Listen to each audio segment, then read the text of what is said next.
শেরপুর জেলায় নাসা বিনোদন team and সন্ত্রাসী নাসা, সে না আছে নিজের সামর্থ্য সাধ্য নিজে দেওয়ার, না আছে এই কাজটা সম্ভব করা, কোনোটাই চায় না।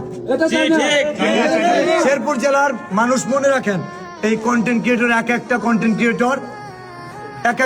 ক্রিয়েটর রত্ন, পুরো বাংলাদেশ কাজ করি, মানবতার ফেরিওয়ালা শেরপুর জেলার কাজ করে, এবং সেই সাথে তারা এখানে ইনকাম করার একটা সুযোগ আছে কিনা?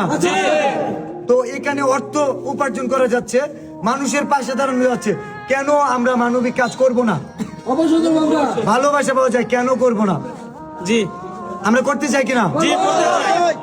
64 জেলায় 64টা নাসা থাকতে পারে, 64 জেলায় 64টা উমর থাকতে পারে, 64 জেলায় 64টা জুয়েল থাকতে পারে। ধর্ষক পিলার বাংলাদেশে কয়টা? ধর্ষক পিলার কয়টা?